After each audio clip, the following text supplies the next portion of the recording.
no longer served a purpose, and that woman I was from that moment forward completely ceased to fucking exist.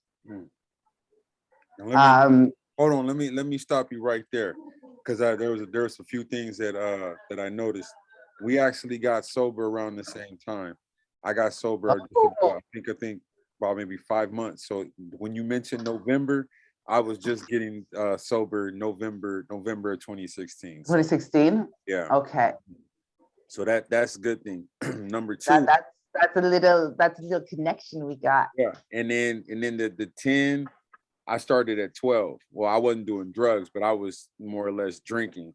And then from 12 to 28, was it? No, I'm sorry. No, not 12 to 28, 12 to 36, I think 35, 36. We're about the same age. I think you might be a slight tad older than I am, but we're about the same. So I'm old as dirt. Nah, we're no. I'm I'll be 43 this year. So it so it's right there. So when you were talking about the raves and all that stuff, trust me, I'm having flashbacks at 90, 93, 94, 95, and 96. I know all about it. It was going on in San Diego. Right. And then, what's so funny is like these kids that I was hanging out with at the end there, because like my crowd got younger and younger, like it was very odd. And that was another thing I was realizing, like, as I was sitting there, like getting high and drunk with these people, like, I was like,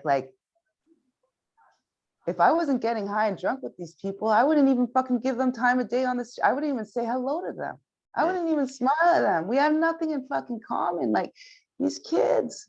And it was so funny because I remember, do you know what Molly is, Alex? Dude, I was fucking doing it when it was called ecstasy and you were in fucking you weren't even a thought in your fucking parents' head yet. Like, so that's funny that you said that. So yes, we're old as dirt. Yeah, that is true. Now,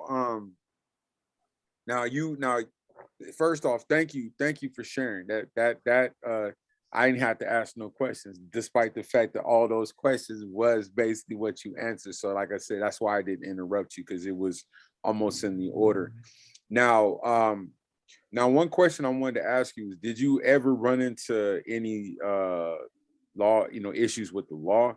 Because I know you had said that you were driving without a license. So I'm wondering, like, no, I never drove without a license. However, okay. I should have never been given a license. So funny enough, you ask, again, this is where I go to the fucking higher power with me all those years, and today I definitely realize, I'm grateful for my past, because I would not be the woman, the individual, the human being, because let's get real, I was a human doing, and I was merely existing, I wasn't living. But the human being I am today, had it not been for that past, I wouldn't be who or where I am without it. In a way, I always say drugging and drinking saved my life, because again, as much as I came into the rooms of recovery to just, stop drugging and drinking, it led me on a transformational journey. So for me, recovery is absolutely is transformation. It's a transformative process, and we'll get into that in a minute. But in that healing journey, and that journey of self-discovery, and every day, recovery being a transformative process, uncovering, discovering, and recovering myself on the daily, and in our recovery circles, how we say, we find ourselves in recovery. I say, how can you find something you never lost? Having started to drug and drink at the age of 10, I never knew who I was outside of that. It was my very identity. It was my lifestyle. But recovery is absolutely my lifestyle today, my life, my style. So I like how you have your gear. I'm gonna have to pick up some 12 Faces of sober gear, because I definitely wear it all the time. Yeah, but I try to wear it as much as possible. People look at me and then they ask what it is, and I'll be like, and then they surprised, especially here, down in Panama City, it's not too many people that look like me. So they ask, and I'd be like, yeah, I'm an author. What? Are you serious? Oh, about sobriety? Yeah. So, and it kind of opens up, the conversation and everything. Well, it does, and I think, as much as we're kind of everywhere. I'll bump into people in recovery in the most random fucking places, you know. But you know, even at work today. So we'll get into that, because for me, definitely, you know, as you know how we say that promise one, right? You know, if we are painstaking about this phase of our development. Okay, Alex is painstaking at all phases of her development. And I'm only, you know, I'm going to be 5 years in April. I am nowhere halfway fucking through. Like, I'm in this ship for the long haul, God willing, right? I'm nowhere halfway through, but I'm already wildly amazed, because had you told me my life was going to be this way today, I would have done this shit years ago. But again, you and me both. You and me but both. again, everything in due and divine timing, you know, and I've been given the chance to recover. We ain't all so lucky, right? And you know, we only get so many chances before our chances run out. So again, higher power always with me, because I shouldn't have gotten as many chances as I gotten, but I did. But now that I've been given this second chance at doing this thing called life right and on its terms, I ain't looking back. I ain't fucking taking it for granted. And I ain't, you know, and I probably, had I been given this chance and opportunity and gift years ago, I probably wouldn't even be sitting here today. Yeah. You know, so, you know, I liked how you hit on that at the beginning. I do take my recovery very seriously. I'm pretty intense about it, but you know, then we go to those chances again, right? And that horseshoe up my ass, I don't know if it was luck or whatever, because as many things, like I told you, you know, I got fired from the federal government, but I was committing fraud. I was using taxpayer funds to fund my habits. Now they fired me. I lost my job out of it, but I didn't get, you know, I didn't get any criminal charges or anything against me. Dude, so I got my license at the age of 35, which I should have never even had a license, you know, and as much, you know, I'd be like, I am the best mother, right? Like, I have my daughter in competitive soccer and competitive synchronized swimming, you know, everything on the outside, I'm the best mother.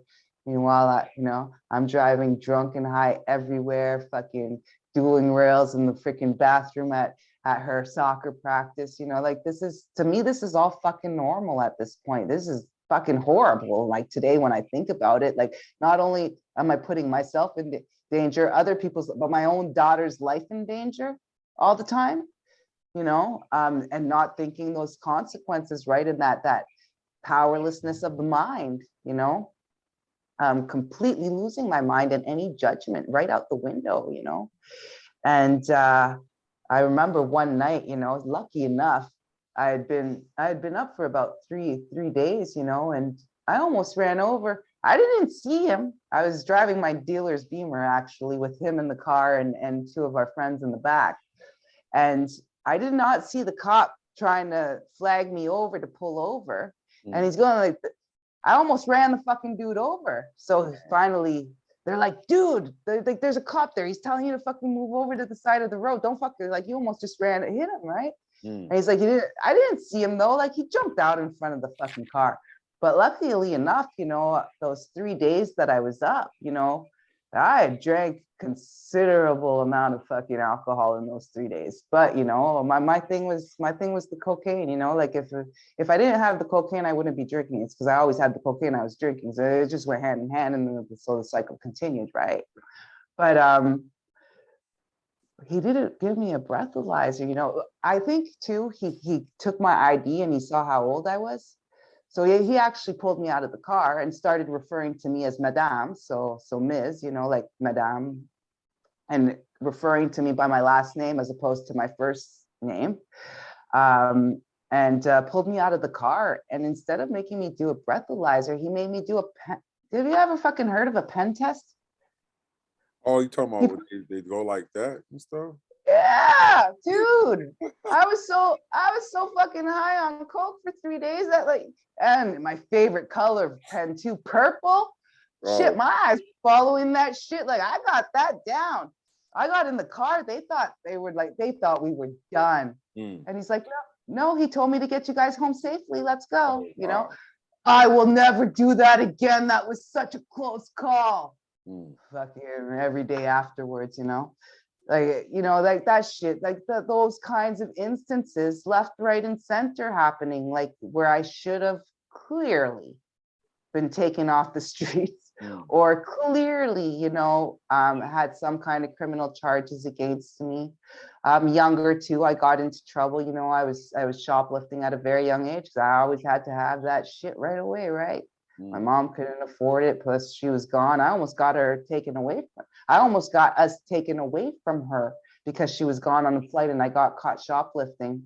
Oh, wow. Here's my mother, you know, the police calling her while she's in Germany or something, them calling my dad in Montreal, him coming to the rescue, like he's been such a fucking present father and such a great glowing father in our lives.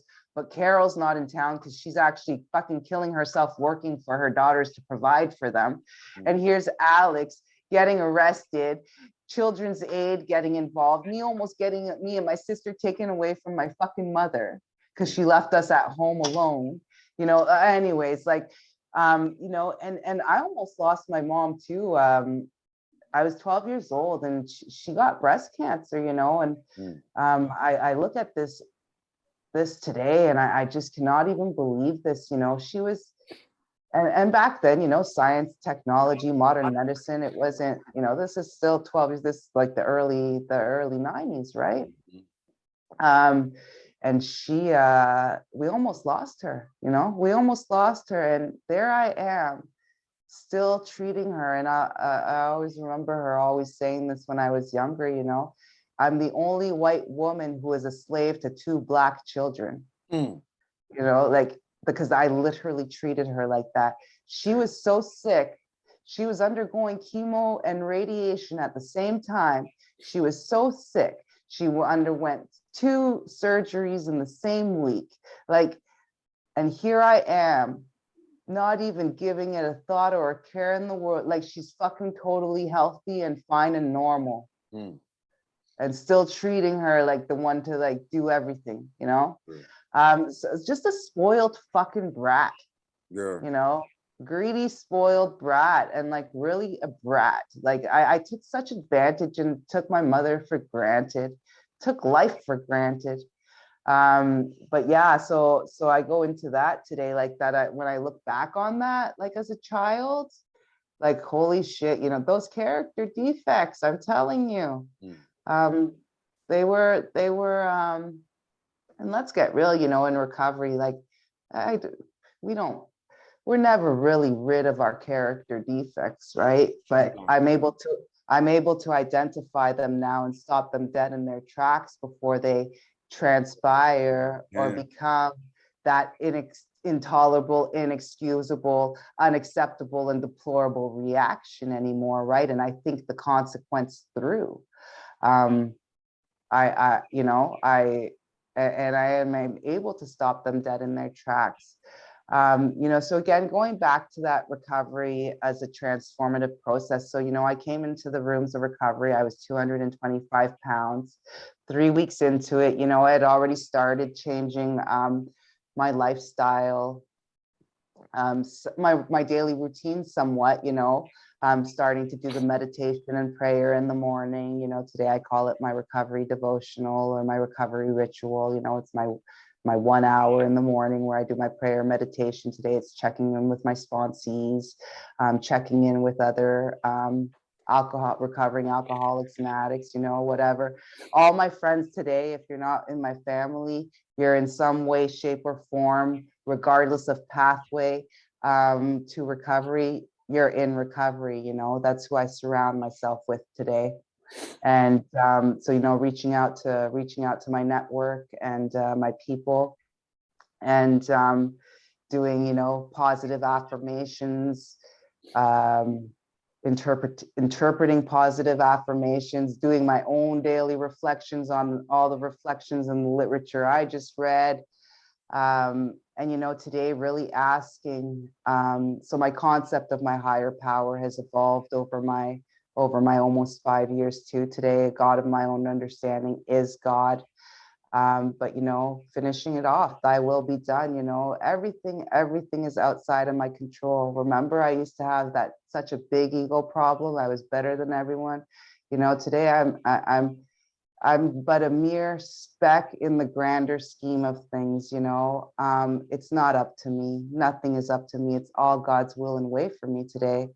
Holy shit, you know, this thing is not easy by any means. Like, let's get real, you know. I can't just sit back, you know, even if I turned my will and my life over, you know, with complete abandon to the care of God, it doesn't mean I could just sit back and watch it unfold. That's not how it works, you know. I got to put in the work, you know, put in the work, reap the rewards. I got to, you know, my rent is owed every day. I got to earn my keep. I cannot take this second chance at life that I've been so freely, graciously, and generously afforded. I cannot take that for granted. You know, I got to give it to keep it, right? And there is definitely work to put in. And I hate that fucking slogan, easy does it, because nothing good ever comes easy. And I'm not going to sugarcoat this shit. There's nothing easy about it, except it is the easier, gentler, softer way of doing life, you know. And today, the end of my prayer, I always end it. What message of yours do you intend of me to carry today? And what work of yours do you want me to do in, around, and through me today? You know, thy will be done. You know, I live with divine purpose today. That's my whole thing. That's what's gotten me here for sure. But you know, so that routine was instilled in me from the jump, you know, after the first couple of days that I walked into a room of recovery. But 3 weeks into my recovery, I read John C. Maxwell's quote, you know, the change something you do daily, change your life. Your success lies in your daily routine. Remember, my daily routine over the span of 28 years was drugging and drinking, working, drugging, drinking, working, drugging, drinking, working. Like that was my daily routine, right? Drugging and drinking was my lifestyle. So I completely overhauled my daily routine. Luckily enough, you know, I took that moment. Remember, I was 18 years of pensionable service. There goes Alex being escorted out of the building and losing her job, being out of a job for the first time in 18 years. And don't think that thought didn't cross my mind that I can take my severance package and run with it, because that thought did cross my mind as I was walking to my car that day. But I took it as a, you know what? All bad endings are a disguise for great beginnings. This is a fucking opportunity, Alex. You've never had time to work on yourself. Go downtown on yourself, mind, body, and soul work, right? And so that's when I started, you know, incorporating exercise. I was so unhealthy. I was so malnourished. Because don't get me wrong, right? So when I go into now ridding myself of all toxicity, not just ridding myself of toxic people, places, and things in my life, but of substances, thoughts, right down to the food I consumed. Because even what I was putting in my body, everything, you know how we say diet is so much more than what we eat. It's who we surround ourselves with, what we watch, what we read, what we listen to. Everything I was consuming and doing was toxic, right down to the food, right? So I wouldn't eat for like 3, 4, 5 day spans.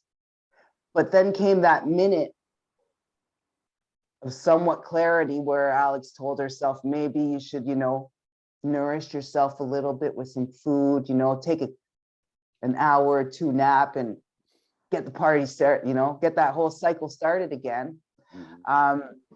You know, but in that span of time, I was binge eating junk, binge eating pizzas. And like, I mean, I could literally eat 3 pizzas to myself. And poutine, which here in Quebec is a French Canadian delicacy, of fucking French fries, cheese curds, and gravy. Can't get fattier than that. You know, but you know, I could eat like 3 of those to myself. The pop, the chips, like, because don't think I had any energy to actually cook myself a proper fucking meal. Or that's not like what you're looking for, you know, when you're in that state of So yeah, so it went down. So when I adopted clean living, I adopted clean eating 100. I haven't as so much had refined sugar in my body in almost 5 years. I'm very anal about what I put in my body today. So just going back to that, so starting to do the exercise, starting to notice that nutrition was as equally important on my mental health as it was on my physical health. So a lot of, but also starting to notice, and starting to make that marriage between not only my breath work, mind, body, and soul work, and getting them to play, they're at synergy all day, right? Recovery is coming back to a harmonious, balanced, aligned state of self. Mind, body, and soul. So I always go into it. I work a trifecta program today. Nutrition and fitness have proven viable approaches to my recovery, complemented with my 12-step program. I have to do, I have a dis-ease of self. I'll put the hyphen mark in dis-ease. I have, that ism and alcoholism, I, self, and me, my dis-ease of self. I'm not comfortable in, with, of, and by myself. That's my fucking problem, and I have a 3-pronged disease. It's a mental obsession, a physical compulsion, and a spiritual malady. I cannot get away from attacking those 3 on a daily basis. So I got to do the mental exercise, physical exercise, and the spiritual exercise. So for me, my daily reprieve is not only contingent upon my spiritual maintenance, it is absolutely contingent upon my spiritual, mental, and physical maintenance on the daily. So that's where I came into, incorporating all of this, and let's get real. Good physical health promotes good mental health, and vice versa, right? So really integrating that and just noticing, this is behavioral habit change. Like even in the doctor's opinion in the big book, a psychic change is required to emotionally cope with life on life's terms. So the most revolutionary change for me on April 22nd, 2017 was kicking it into faith-based thinking. But even that faith and that belief in a power greater than myself, that's all up here. I can't see my God. It all comes down to our minds and our, everything is up here. Everything begins and ends in the mind, right? So my blind faith is up here. But all of this is behavioral habit change, behavioral habit change. So starting to make the linkages between,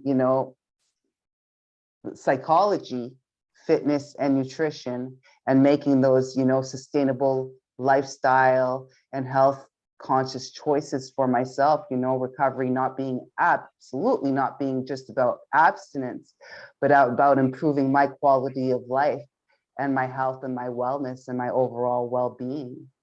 I went and I'm finding myself out of a career. So I went and got my health and lifestyle coaching certification. I truly do believe, I was gifted with my new calling by my higher power very early on in my recovery because of my own transformation journey. I only work with other recovering addicts and alcoholics. As much as I'm addicted to bettering myself, I'm addicted to helping others better themselves and helping us reach our optimal health and wellness goals to live lives unaddicted. Because the goal here is not to be clean and or sober. It's to love ourselves enough to live addiction or alcohol-free lives. So I went and got my health and life coaching certification. And in that, I was hardcore into the exercising and the fitness side of things, but don't think, what?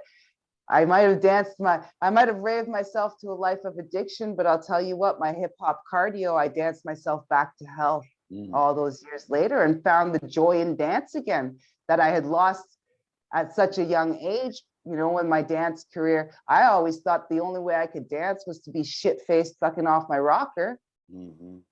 you know, and finding the joy in dance and this hip hop cardio, which got into it, but I couldn't even do 2 minutes of it my first few weeks of recovery, you know. I was so unhealthy. So I actually started doing yoga, and that's how I started, you know, really getting into the breath and mind and body and soul work, and getting those to, you know, those synergies to work together and stuff.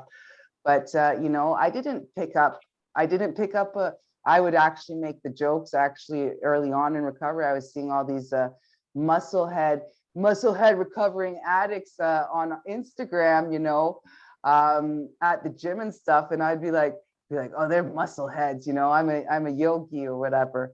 But I hadn't picked up any weights or anything. I hadn't been into a gym.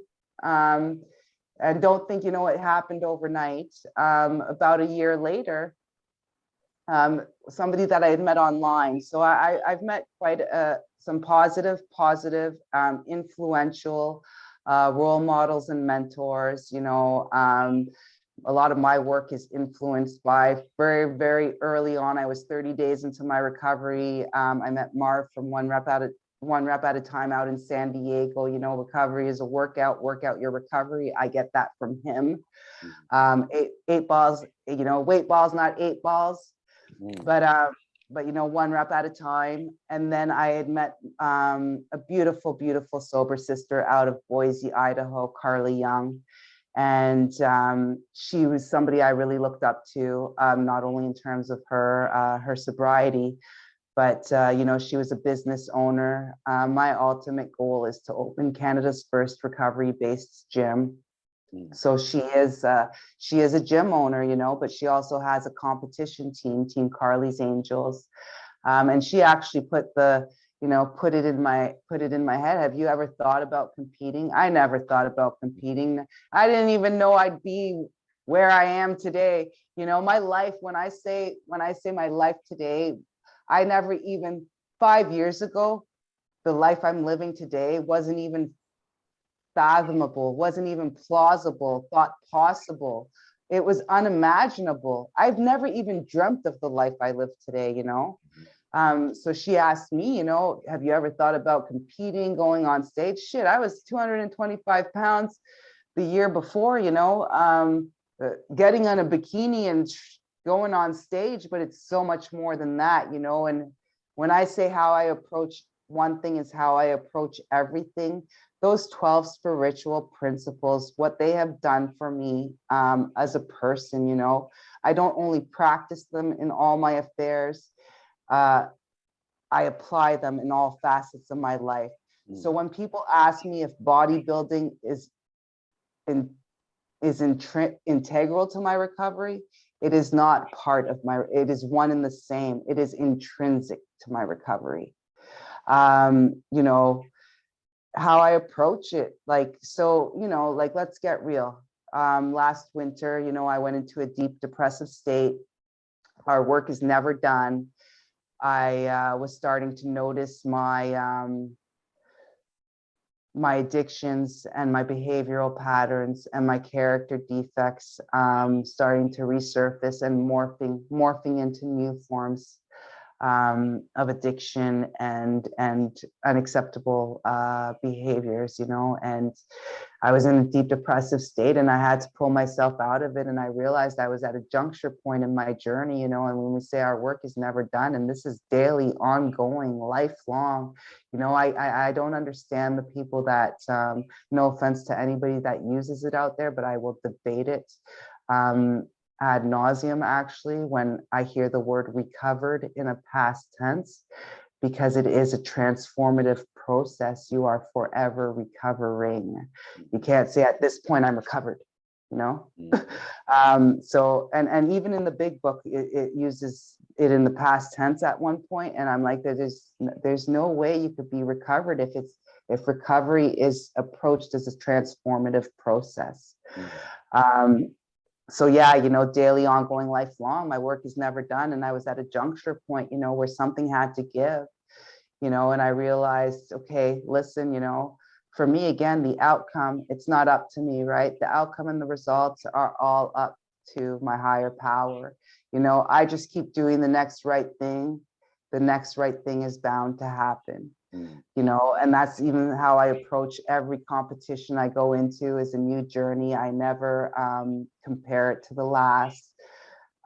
You know, but that one for me, because I pulled myself out of such a deep depressive state by, you know what?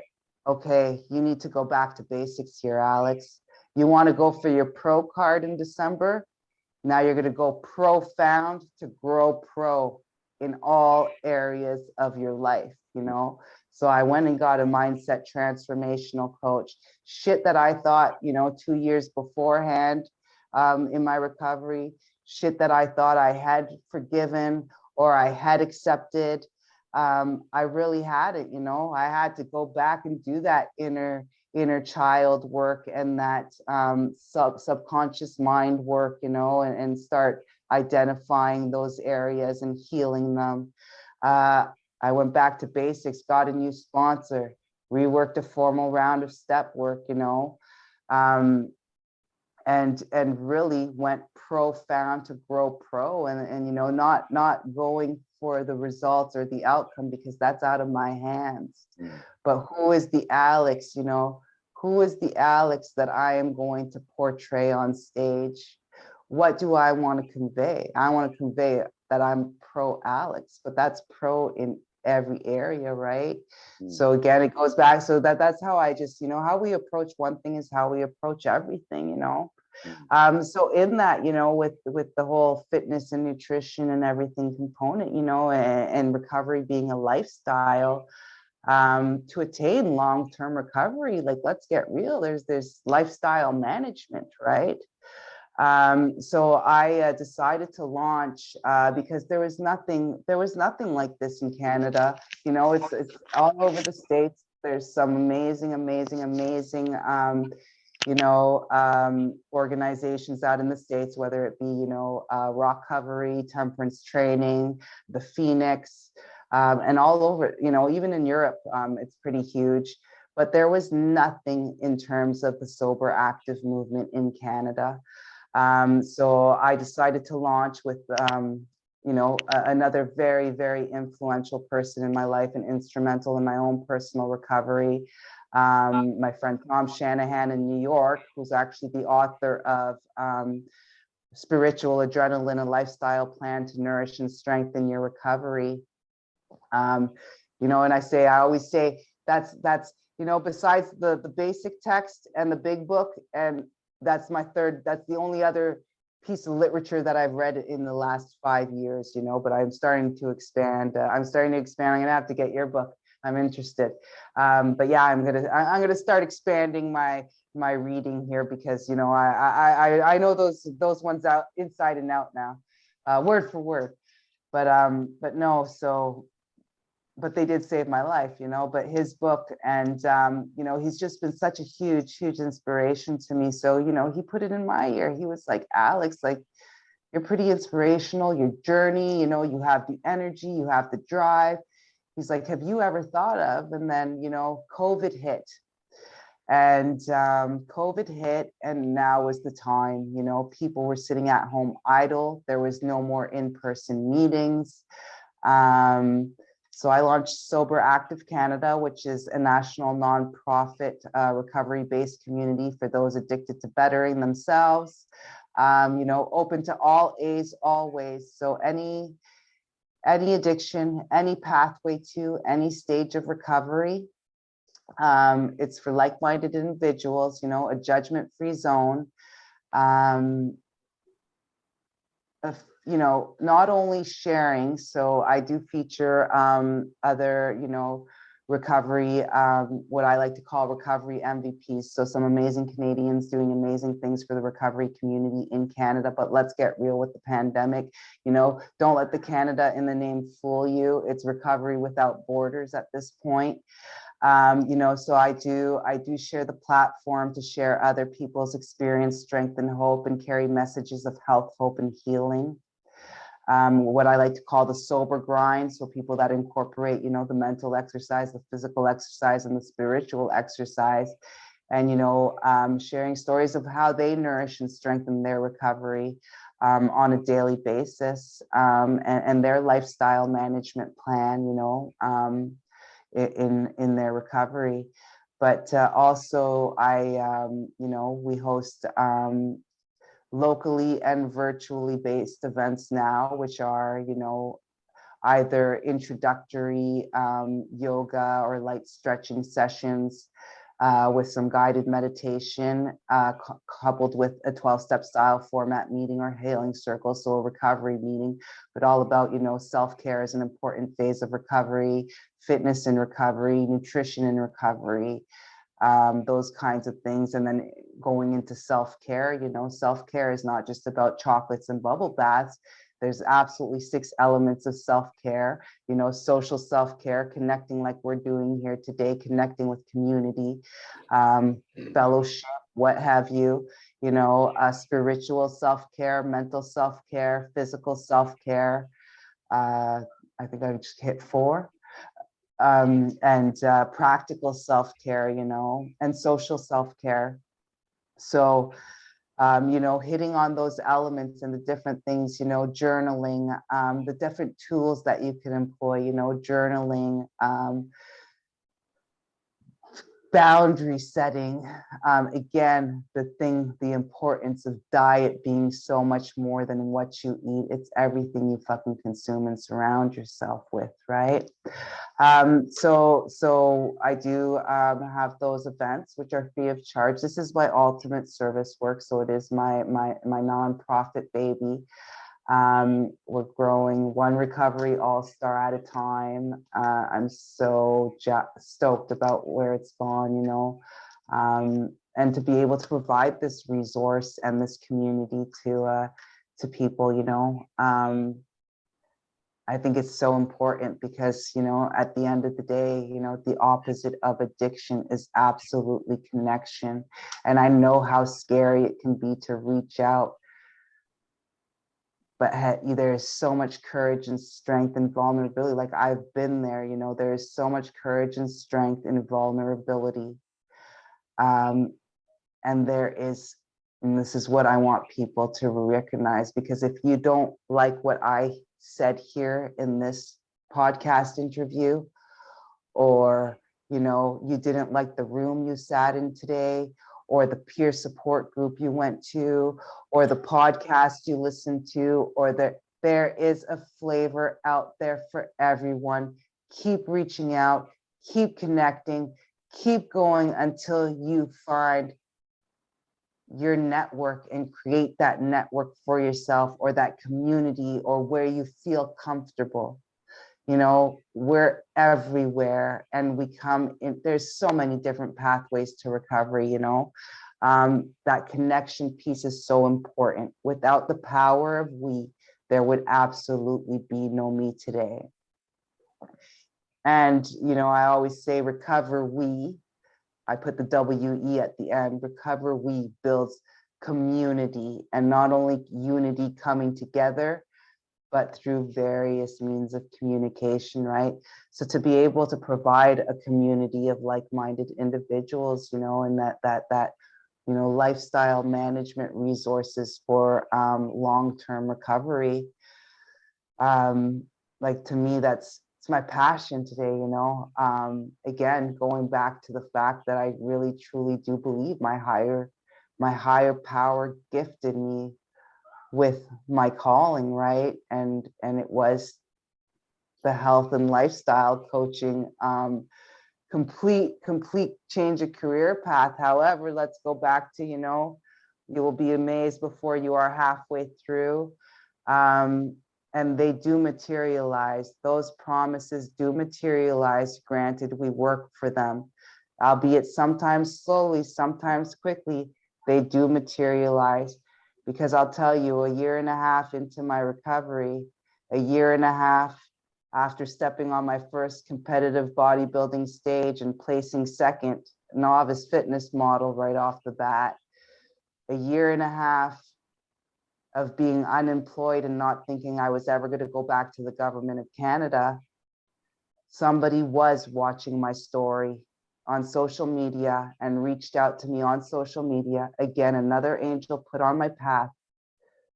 And within 3 weeks' time, I was back to being his senior policy advisor in his office in the government of Canada, being given myself the second chance I never thought I would be given. You know, he was a firm believer in, and I am a prime example of, people do change and people are deserving of second chances. And again, though, I go back to, this is a fucking gift. This is a chance that I've gotten. I've been given the chance to recover, and I cannot take that for granted, right? So that's how I approach my recovery. It's absolutely been a gift. It's the gift that keeps on giving. And then, you know, the last thing I want to go to maybe is just, you